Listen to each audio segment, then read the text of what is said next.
kaya yung courtesy resignation narrative ni Bangag, sabi ko nga sa inyo, lahat yan kadyotahan. Lahat yan. Lahat yan palusot. Lahat yan dahil kitang-kita, di ba? Pa-cute-cute ni Bangag. Di ba? Kung siya ay merong, katulad ni Pangulong Duterte.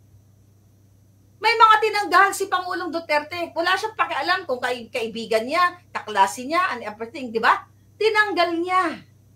Hindi siya nagpa-cute-cute. Hindi nagpa-cute-cute ang Pangulong Duterte. Tinarget niya ang PNP, tinarget niya ang Bureau of Customs, tinarget niya ang DOJ, di ba? Harap-harapan. Pero si Bangag Jr., pa-cute-cute na kunyari, paano natin, pa-courtesy resignation natin dyan, da-da-da-da-da. Meron siyang power, ginagago kayo. Diba? Ginagago kayo. So, ang tawag dyan sa kanilang strategy, mga palaga, sa mga strategiya nila, ay dinidistract ang inyong mga perception, ang inyong mga pananaw and everything, para i-divert, diba? Para i-divert ang isyong kriminalidad.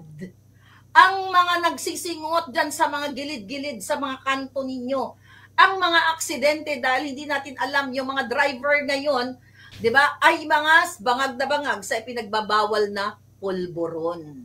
Di ba, dinadivert yung pagnanakaw nila, yung vice scam, na yan ay pinayla ng kaso ni Attorney Vic Rodriguez, Attorney Ungab, sama ang Pangulong Duterte dyan, sa isyo na yan, na talagang chinurva nila, okay, chinurva nila ang pera ninyo. Diversion ito. Diversion sa sitwasyon ninyo ngayon, sa nangyayari na hindi naman natataas ang sweldo ninyo, pero tumataas ang mga bilihin, tumataas ang mga services, tubig, kuryente, o kung ano-ano pang mga services na yan. Diversion yan. Diversion yan dahil ngayong June, di ba, in-expose ko sa inyo, si Bangag ay iikot na naman sa buong mundo. Kasi kayo di ba? Pero i-echo nyo yan, pinakita ko na sa inyo yung dokumento. Iikot siya sa buong mundo na kunwari makikipagsalamuha sa mga OFW kasi ngayon pa lang ginagago na kayo. Sabi ko nga, para daw iabot ang kanilang mga sarili sa OFW para i-improve, okay, yung kanilang serbisyo, chuchu-chuchu. Ulit-ulitin natin. Kung gustong i-improve ang serbisyo para sa mga OFW, dapat sa bawat embahada o consular office, mayroong welfare desk para sa OFW. Hindi yung gagastos pa ng milyon-milyon o baka bilyon o kasama na yung pagbitbit nila ng pera ng bayan kung saan man nila i-transport yung pera ninyong, ninakaw ng mga hinayupak na bangag na yon. Di ba? So, hindi niya na kailangang umikot pa sa mundo para ilapit ang serbisyo para sa inyo. It's all BS. Ito po ay baka way lang ni Bangag, baka gusto na naman niya umattend ng Singhutan Blues o what you call it, party-party, 'di ba? Banda-banda kasi doon doon masaya si Bangag. Bibigyan na niya ni Lisa ng ng pulboronic ni Lisa Tanas, masaya na yan si Bangag. Dahil hindi naman si Bangag nagpapatakbo Sunod-sunuran lang yan, tau-tauhan lang yan. Para lang siyang sabi ko nga sa inyo, tando-tando na kunyari presidente diyan, pero ang totoo hindi.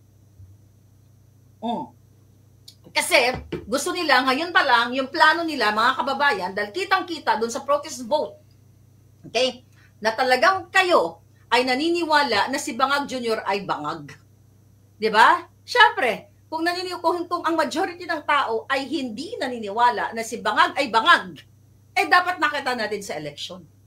Pero hindi natin nakita sa eleksyon. Ang nakita natin, yung pagmamahal ng OFW at ng Luzon, ng Visayas at Mindanao. Well, kasama na yung Luzon. Kasi alam na natin, may dayaan talaga nung 2020, itong nakaraang eleksyon. Dahil andyan si Atty. Respicio, andyan si Atty. Glenchong, andyan yung mga generals natin, General Rio, at marami pang iba na nakikipaglaban. Atty. Torion. Ang dami nating mga magagaling, magigiting, mga brilliant lawyers na ito ay, inilalaban itong nakaraang dayaan sa eleksyon na ito. Kaya sabi ko nga sa inyo, kitang-kita ang protest vote. Kitang-kita na Duterte pa rin. Right? So, ngayon, itong si Bangag, kaya dahil hindi effective yung mga drama-rama, mag-reconcile na lang, chuchu-chuchu, So, panibago yan. Everyday yan, maggagawa na naman ng mga eksenang yan.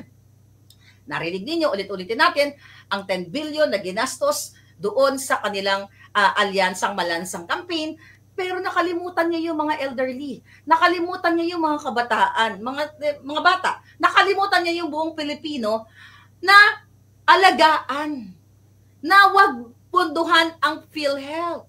Diba? Pero punduhan ng eleksyon. Bayaran ang mga House Representative members para idiin si Inday Sara.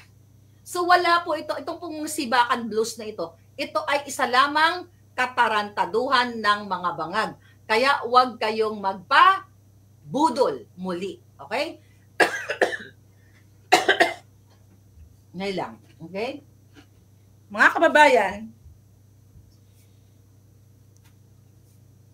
sorry about that. Okay.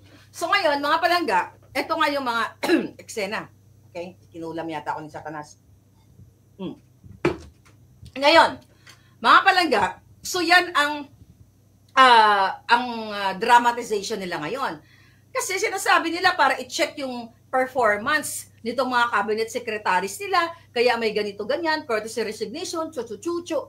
Meron kapangyarihan si Bangag na tanggalin lahat tanggalin lahat o tanggalin yung ayaw niya.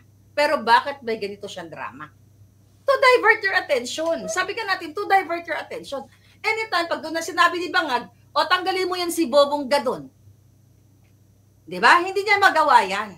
Kasi loyal sa kanya yan. So magbabacklash ngayon. Diba? Baka si Gadon, ibumula ang bibig. Right? Pwede niyan tanggalin si Loizaga, Yulo, na Department of Energy. Kasi yun, tawag dito, low performance daw, kaya tinanggal, pagpapahinga na lang muna, pero anytime, pwede naman daw bumalik, Pwede niyang tanggalin yan. Mga kababayan, pwedeng tanggalin. Yes, more water. Thank you, Abiloret. So ngayon, pwede niyang tanggalin yan, mga palangga. Kaya yung courtesy resignation narrative ni Bangag, sabi ko nga sa inyo, lahat yan kadyotahan. Lahat yan. Lahat yan palusot. Lahat yan dahil kitang-kita, di ba? Pa-cute-cute ni Bangag. Di ba? Kung siya ay merong, katulad ni Pangulong Duterte. May mga tinanggal si Pangulong Duterte. Wala siyang pakialam kung kaibigan niya, kaklase niya, and everything, di ba? Tinanggal niya. Hindi siya nagpa-cute-cute. Hindi nagpa-cute-cute ang Pangulong Duterte. Tinarget niya ang PNP, tinarget niya ang Bureau of Customs, tinarget niya ang DOJ, di ba? Harap-harapan. Kaya si Bangag Jr., pa-cute-cute na kunyari, paano natin, pa-courtesy resignation natin dyan, meron siyang power, ginagago kayo. Diba? Ginagago kayo. Kasi umuiwas siya na batuhin siya nitong mga pinagtatanggal niya. Diba? Para kunyari, palalabasin niya, sila naman ang kusang umalis eh. Diba? O nag-courtesy resignation naman sila, voluntary, juju-juju. So yan. Ulit-ulitin natin para what? Para kalimutan ninyo ang issue sa Pilipinas na wala namang ginawa si Bangag, kundi ang mamulitika. Balikan natin si Acuzar. I think yung Acuzar ni Reshuffle, ilagay daw doon as advisor sa Pasig River Chucho. Diba? Ano yung Acuzar na yan? Conflict of interest, ang kanyang posisyon, dahil ang negosyo niya ay about housing, ang pangako sa inyo na 1 million houses every year. Nakalimutan nyo na naman. Kailan talagang dapat sa inyo may nagpapaalala. Diba? Ginagago kayo. Mayroon ba 1 million houses?